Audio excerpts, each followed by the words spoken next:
Let's clap our hands for the Lord. Tayo umawit para sa Kanya.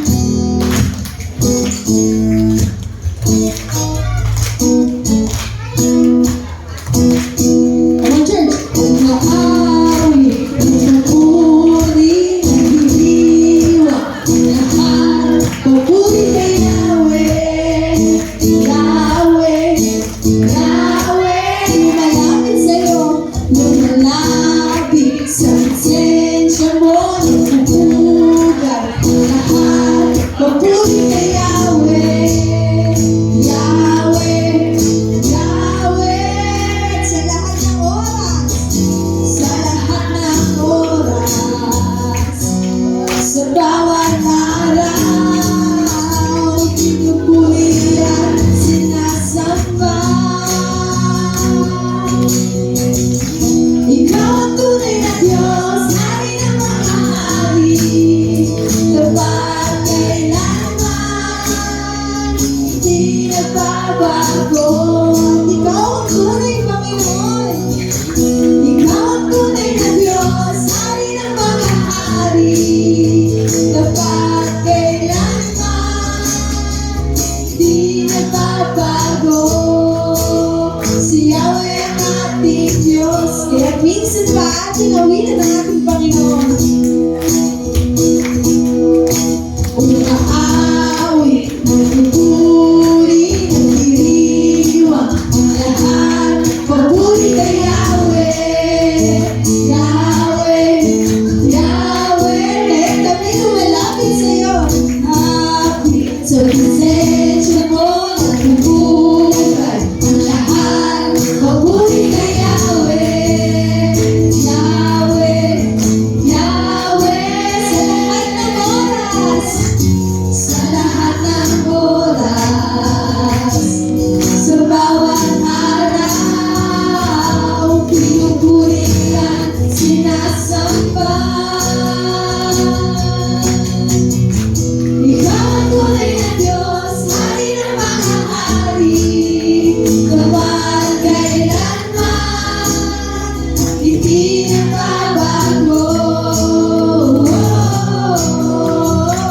Ikaw ang tunay na Diyos, hari ng mga hari. You are, O Lord, hindi nagbabago. Si Yahweh ang ating Diyos.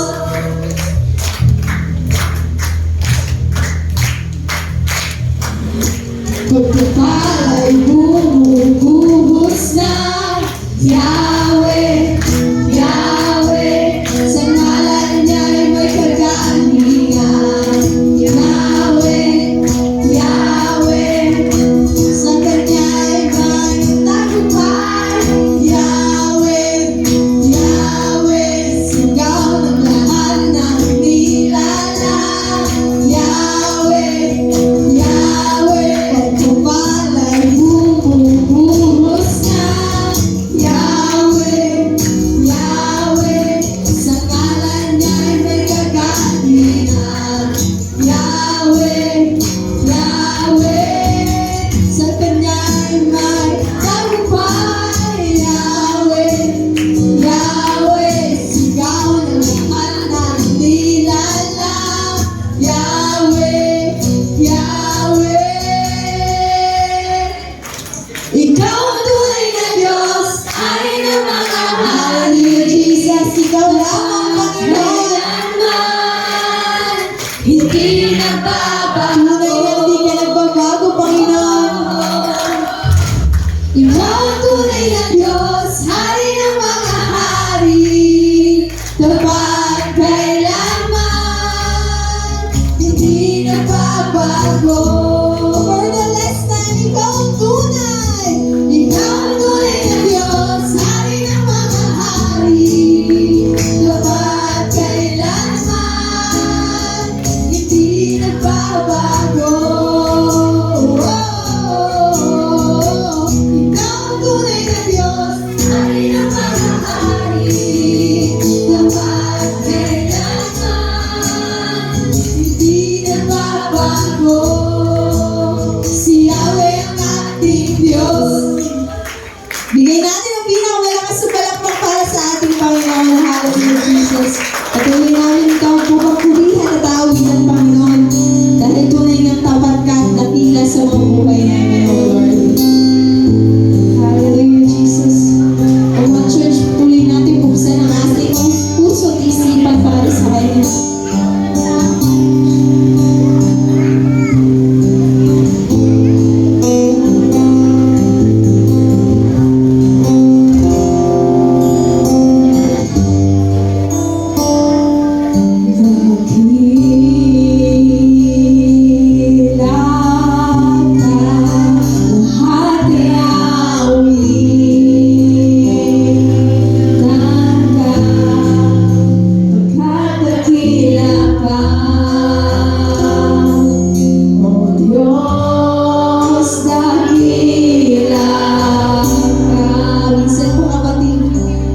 liwanag mo. At hindi may naglaho.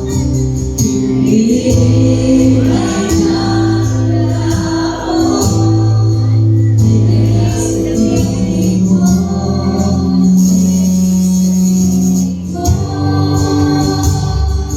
Dakila ka, lahat ay aawitan ka, pagkat dakila ka. O Diyos, dakila ka, dakila ka, Panginoon.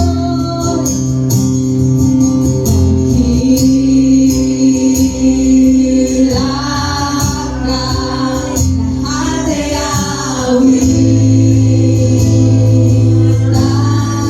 ka, pagkat dakila ka. O Diyos, dakila ka.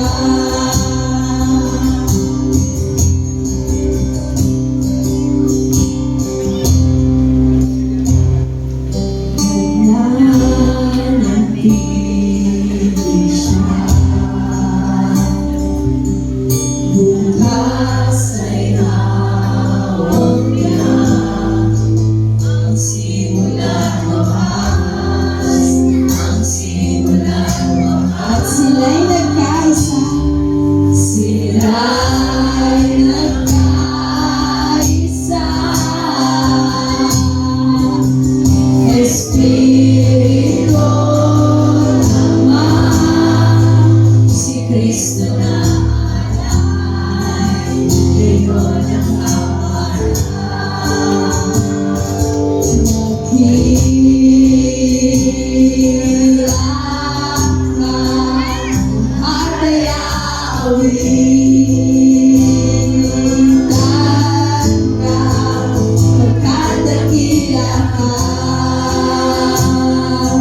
O Diyos, dakila ka, dakila ka, aming Panginoon. Dakila ka, lahat ay aawitan ka, pagkat dakila ka. O Diyos, dakila ka. Last time, gawin natin itong matahimik na panalangin.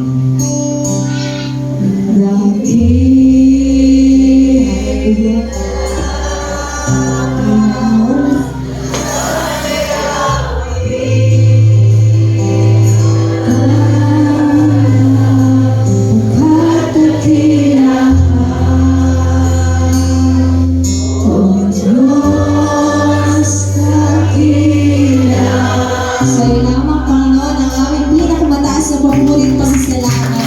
Amen. Amen.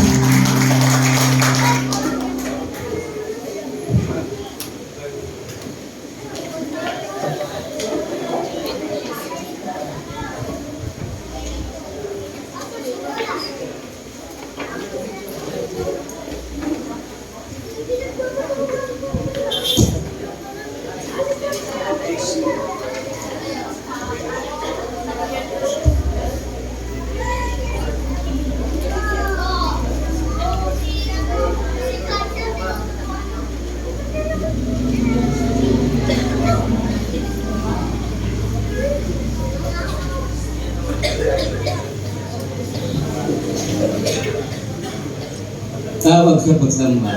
Ituloy sa langit ang nagsilbing maggabay ang mga pastor upang mapumpugan ang kinaroroon ng saro. Tunay niyang mayroon mga palatandaan na ibinibigay ang Diyos sa kanya mga hirang. Palatandaan na magbibigay ng sagot sa ating mga tanong, lunas sa lahat ng ating mga kabalisan. Ang dakilang pagdatal ng tagapagligtas. Magbigay ka na bumuhat sa kanyang bilawin, na siya sa atin ay may dala. Piliin sila. Abitin po natin angel sa kalangitan.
Tayo po'y manalangin. Dakilang Diyos na magpangyarihan sa lahat. Narito po kami sa inyong banal na tahanan upang dito ay aming kanaming pasalamatan. Lalo dito, Panginoon, sa mga nagdaang araw sa aming buhay. Tunay o Panginoon na hindi mo kami pinabayaan. Saan man dako kami kung marunong o Panginoon, batid namin ay ikaw ay lagi ng kasama. Kaya Panginoon sa gabi ito, tinataas namin ang aming mga tinig o Panginoon upang pasalamatan at papurihan ito. Ito po ang aming sabong dalangin sa pangalan ni Jesus. Amen.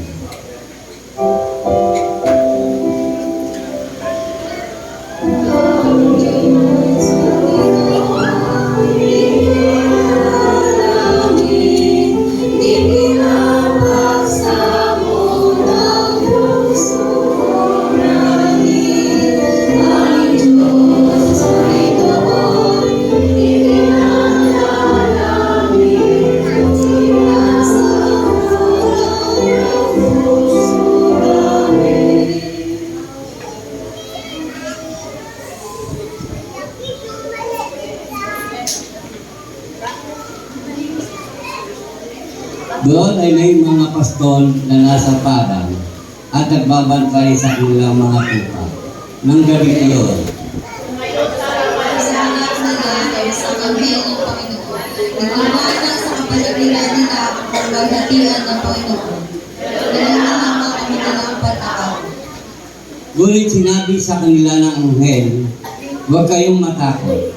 Ako'y may dalang magandang balita para sa inyo na magdudulot ng malaking kagalakan sa lahat ng tao. Isinilang sa inyo ngayon sa bayan ni David ang tagapagligtas, ang Kristong Panginoon. Ito ang inyong palatandaan. Matatagpuan ninyo ang isang sulpot na nakabalot ng napin at nakahiga sa isang saksakan.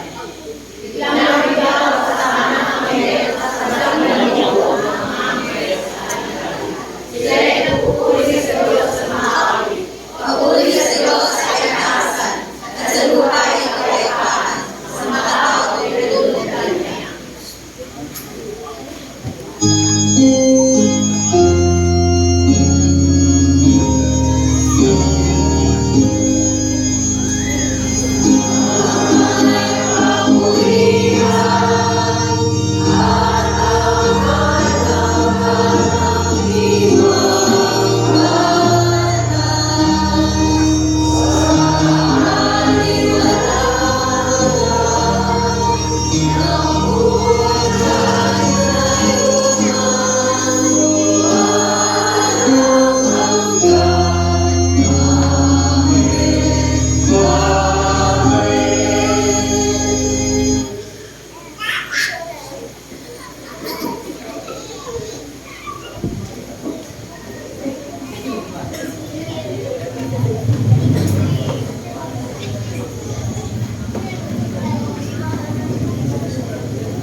po, Android po.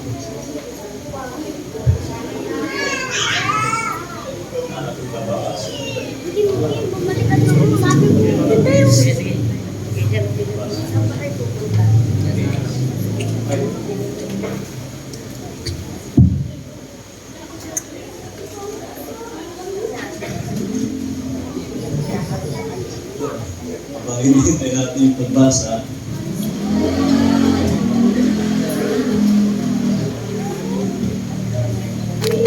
Sa Mikas, talata 5, talata 2. O Mateo, kabanata 1, 18 hanggang 25. Ito ang naganap ng ipanganak sa Jesucristo. Si Maria na kanyang ina at si Jose ay nakatakda ng magpakasal. Ngunit bago sila makasal, nagdadalang tao na si Maria sa pamamagitan ng Espiritu Santo. Subalit dahil isang matuwid na tao si Jose na kanyang napangasawa o mapapangasawa at ayaw nitong malagay sa kahihiyan si Maria, binalak niyang hiwalayan si Maria ng palihim. Ngunit habang pinag-iisipan ito ni Jose, nagpakita sa kanya sa isang panaginip ang isang anghel ng Panginoon. Sinabi nito sa kanya, Jose, anak ni David, huwag kang matakot na pakasalan si Maria, sapagkat ang sanggol na dinadala niya ay mula sa Espiritu Santo. Magsisilang siya ng isang batang lalaki at Jesus ang ipapangalan mo sa sanggol, sapagkat ililigtas niya ang kanyang bayan sa kanilang mga kasalanan. Nangyari nga ang lahat ng ito upang matupad ang sinabi ng Panginoon sa pamamagitan ng propeta. Maglilihi ang isang birhen at magsisilang ng isang sanggol na lalaki at tatawagin itong Emmanuel. Ang kahulugan nito ay kasama natin ang Diyos. Nang nagising si Jose, sinunod niya ang utos ng anghel ng Panginoon at pinakasalan niya si Maria. Ngunit hindi niya sinipingan si Maria hanggang magsilang ito ng isang anak na lalaki. At Jesus nga ang ipinangalan ni Jose sa sanggol. Palain tayo ng Diyos sa pagbasa ng kanyang mga salita. Amen.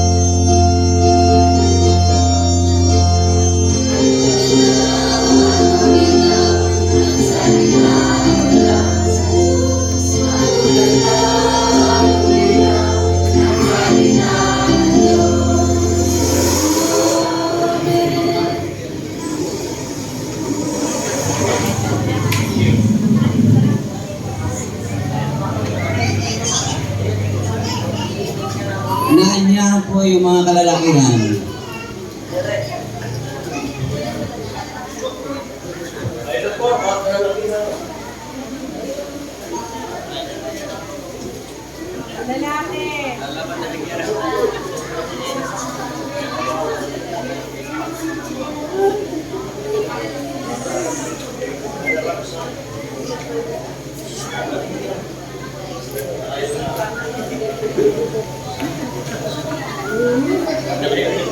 Hindi po kayo hindi ko bibigyan ng tulong.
Napaka-nagkukuhan na naman ng mga kalalakihan.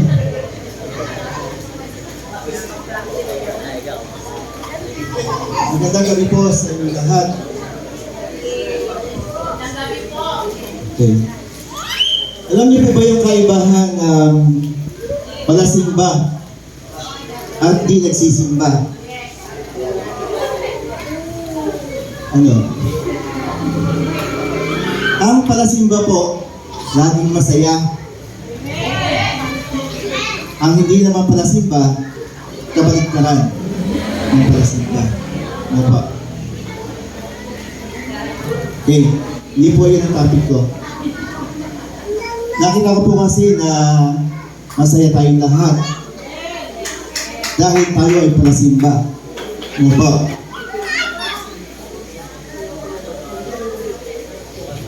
Kaya good evening mga kapatid. Sa bawat araw na dumaraan, hindi ba't napapaisip tayo kung kailan nga ba darating ang ating tagapagligtas? Parang mabilis ang panahon. Saglit lang, December na. Ano po? Apakaraming bagay na nangyayari sa ating kapaligiran, sa ating mundo. Minsan, nakakaramdam tayo ng pag-aalala o takot dahil sa mga balita na ating nalalaman. Mga digmaan, kakalamitan, mga pagsubok na dumarating sa ating buhay. Alam ba ninyo na hindi tayo nag-iisa sa pag-iisip ng gano'n? Maging si Jesus ay nagbigay ng babala tungkol dito.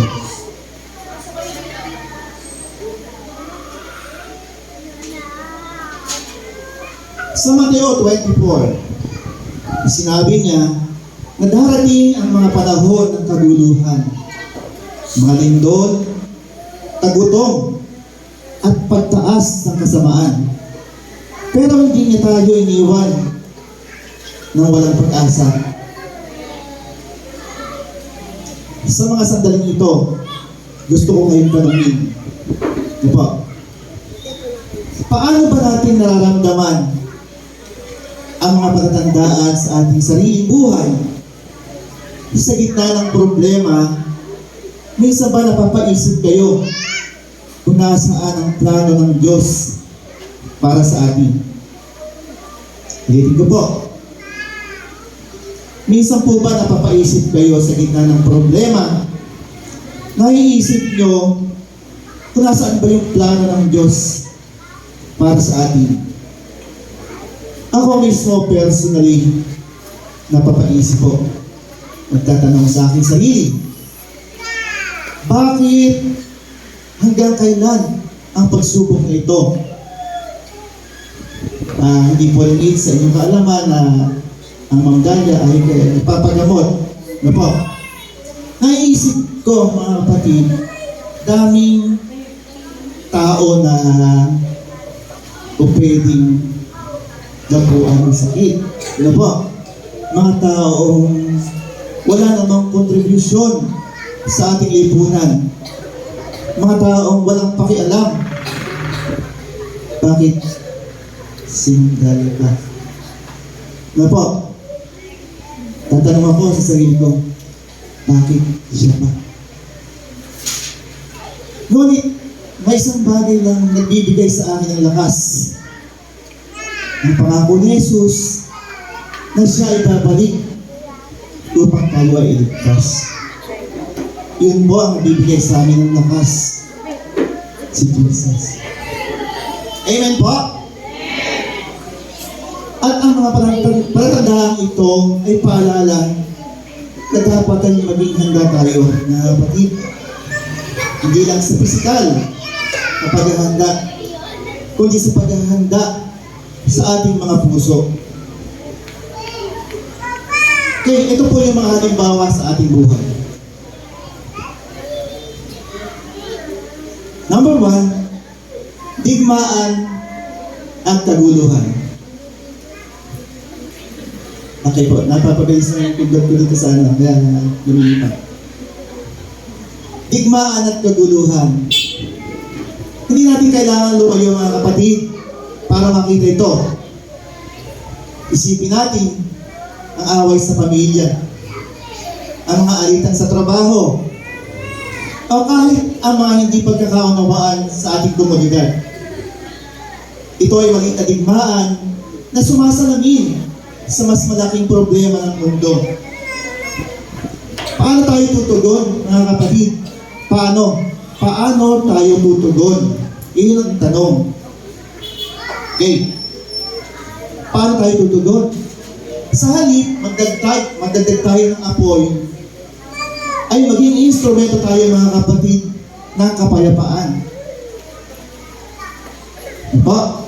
Sa halip na magdagdag tayo, mag-boost pa tayo ng apoy, ay maging instrumento tayo ng kapayapaan. Number 2 po ay kalamidad. Diba? Ang bagyo, baha, lindol, at iba-iba pang kalamidad, Panginoon. Mga kapatid, noong nakaraang bagyo, maraming pamilya ang nakaranas ng ganito. Ano po? Nawala ng tahanan, maraming mga nasawi. Pero nakita niyo ba mga kapatid, sa ganung pagkakataon, ang mga tao ay nagkakaisa. Ano po? Nagtutulong-tulong para mabigyan ng tulong yung mga nangangailangan ngayon. Ito ay isang pagpapakita. Ito ay isang senyales ng pag-ibig ni Kristo ay andun sa kalagitnaan ng ganong sitwasyon.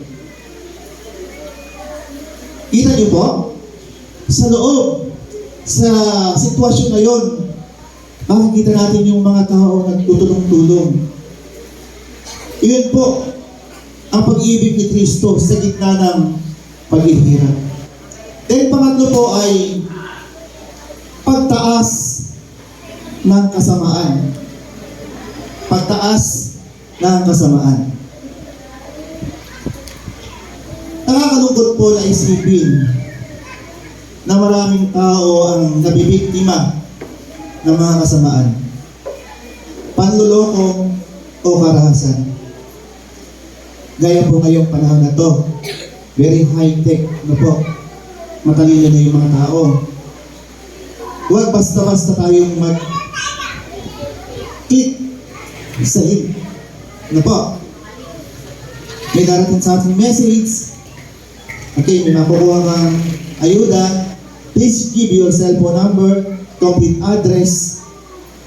Okay, merong iba na kapagbibigay na gano'n, no?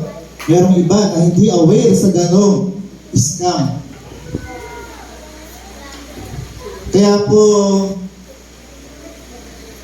think before you, yes. Okay, pero hindi tayo dapat magpakala sa kasamaan, mga kapatid. Sa halip, ilaw tayo sa dilim. Magpakita tayo ng kabutihan at magtanggol sa mga inaapi. Pag meron tayong alam na gano'n, agad ay paalalahanan. Kaya number 4 ay paglago ng pananampalataya. Sa kabila ng pagsubok, nakikita natin ang paglago ng pananampalataya sa iba't ibang paraan.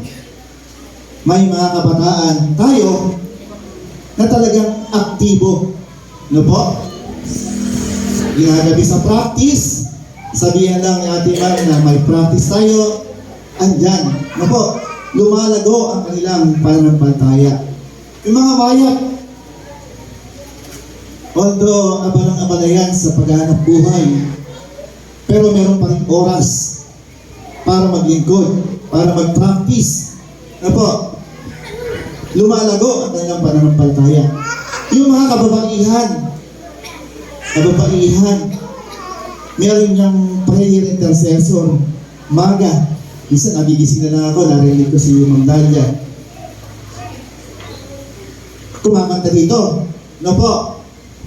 Tapos umaten sa mga district activities. Siyempre yung mga kalalakihan din. Di po papawagin ng mga kalalakihan. Kapag Saturday, meron silang activity. Kumakanta. At meron pang iba, sumasayaw sa gitna ng maraming tao. Kahit na medyo nahihiya, tuloy pa rin ang pagsayaw. Ginagawa po yun dahil sa Diyos. Ano po? Ginagawa po natin lahat yun. Tayo mga kapatid. Kaya sinabi ko, ang panasimba ay masaya. Tayo po yun. Ano po? Dahil sa Diyos, ginagawa natin ang lahat. May oras tayo, may nakalaan tayong oras. Okay. Hindi ba nakakatuwang isipin? Ano po? Sa kabila ng lahat ng kaguluhan, ang ebanghelyo o magandang balita ay patuloy na lumalaganap. Ano po? Maraming tao nakakita ng pag-ibig ng Diyos sa ating mga buhay. Nakikita ng ating mga kapwa kung paano dumadaloy. Ano po? Kakaiba. Meron talagang difference. Ano po? Alam natin yun. Kaya hinihikayat ko kayo ngayon sa kabila ng ating pinagdadaanan, huwag tayong mawala ng pag-asa. Gamitin natin ang ating mga kwento ng karanasan upang magbigay ng liwanag sa iba. Mga kapatid, ang pagdating ng tagapagligtas ay hindi lang isang malayong pangyayari. Ito ay isang paalala na ang Diyos ay palaging kasama natin sa bawat hakbang. Ito ay isang paanyaya na maging mas malapit sa Kanya. Maglingkod sa ating kapwa, magpakita ng pag-ibig sa lahat ng oras. 10 slide na lang po. Sa gabing ito, mga kapatid, iimbitahan ko kayo. You're all invited. Please, open your heart. Buksan niyo ang inyong mga puso at isip at maghanda. Manalangin tayo ng sama-sama, humingi ng lakas at magpatuloy sa pagmamahal sa isa't isa. Sa bawat pagsubok na ating kinakaharap, tandaan natin na ang Diyos ay may plano sa atin. Ano po? Mga experiences natin, may plano si Lord. Tiwala ako na kapag dumating ang araw na iyon, tayo ay magiging handa, hindi dahil sa ating sariling lakas, kundi dahil sa biyaya ng Diyos na patuloy nating tinatanggap. Maging ilaw tayo sa mundo, magpakita ng pag-asa sa lahat na nangangailangan. Magpakabait po tayo. Gumawa tayo ng mabuti. At sigurado, magniningning ang ilaw ni Kristo sa atin. Ano po? Kung paano tayo mga kapatid nagsisikap na makumpleto yung simbang gabi nito. Ano po? Sa bawat araw, ngayon, ng binaryo ng Kapaskuhan, pilitin po natin na meron tayong paabot. Meron tayong isang kabutihang magawa sa ating kapwa. Gabi-gabi po. Amen po. Amen.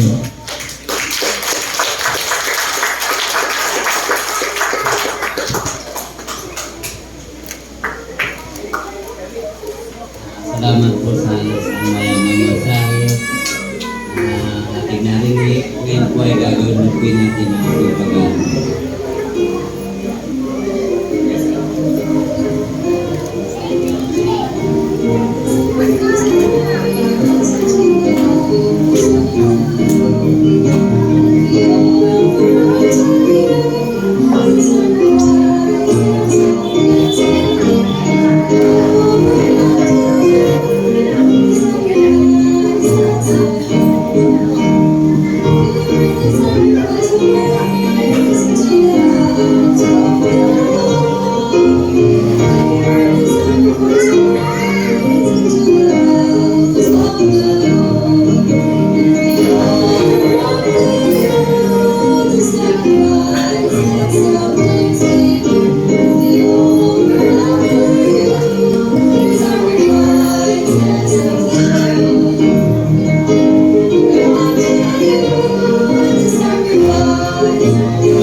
Patuloy ka po namin pinupuri po noon sa ating ito.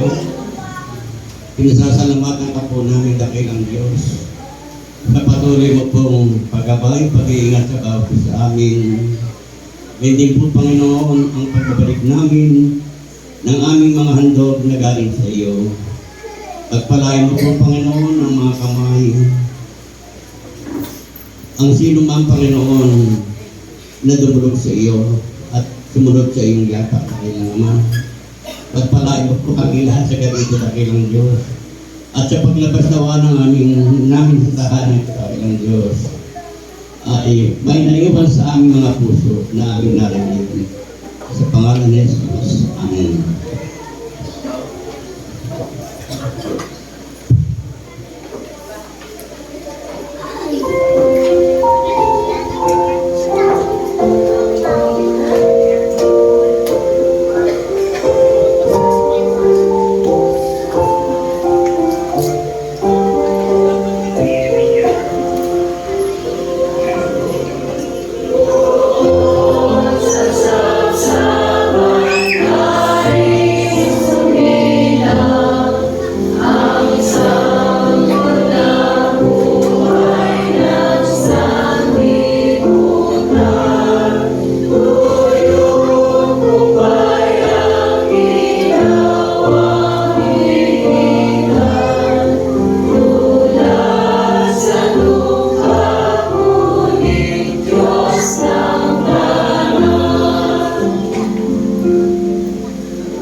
kasama'y ikaw. Tayo pong lahat ay tumayo. Maraming salamat po, aming dakilang Diyos. Yung mensaheng ito na hindi lamang upang maghari sa amin ang pagkakaisa, ang pagdadamayan, sapagkat iyon po ang inyong kalikasan. Emmanuel, ang Diyos ay sumasa amin. Bagamat ipinanganak sa isang sabsaban, isang ordinaryo, hindi galante, hindi magarbo, pinapakita lamang sa aming dakilang Diyos na huwag naman kami masyadong nagpapakasilaw sa material na bagay. Huwag naman kami masyadong kapituko sa material na bagay.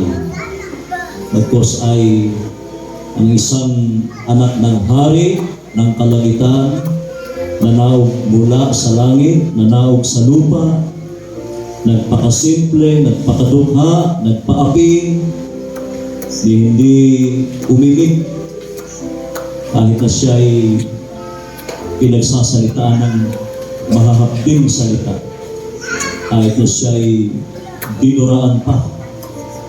Napakasaklap na pagtrato sa isang anak ng hari ng mga hari.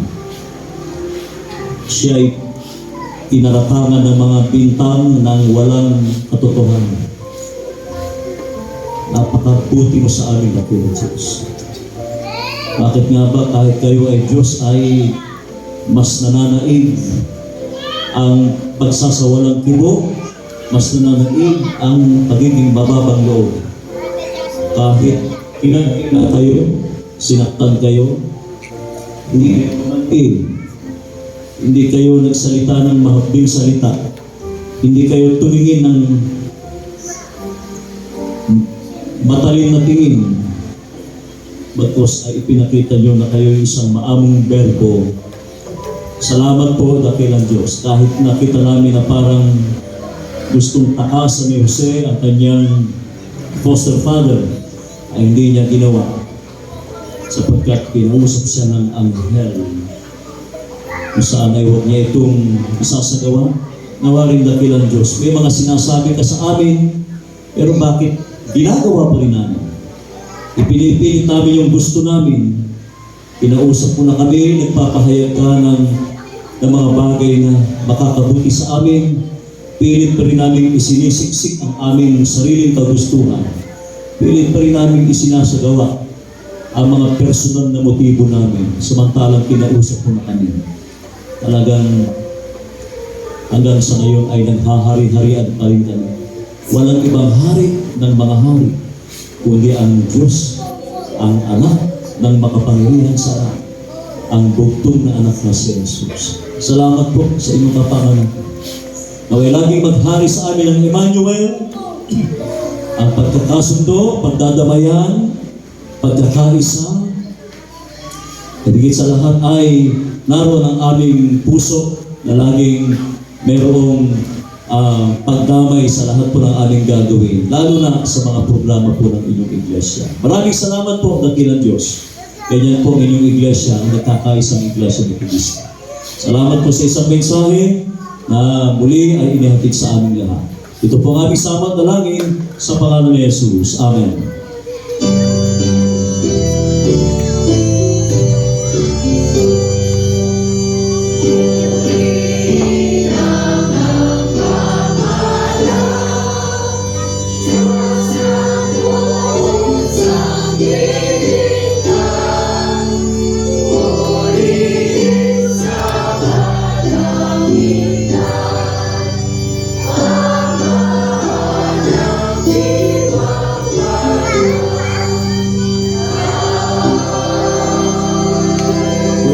Mahabaging Ama, patuloy niyang pagariin sa atin ang kanyang bugtong na anak na si Jesus, ang ating tagapagligtas, pagkakasundo at pagkakaisa sa ating mga tahanan, sa pagitan ng kanyang banal Espiritu, maghari sa atin, mula ngayon at magpakailan kailanman. Amen.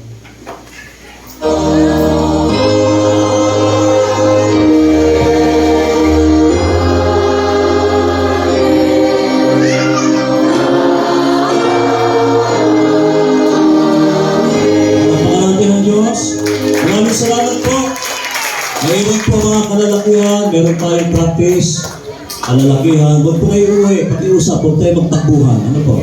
Pakiusap po. Mga kabataan, naiwan din po, pati po ang Kasama daw po. Kasama daw ang choir. Choir. Sige.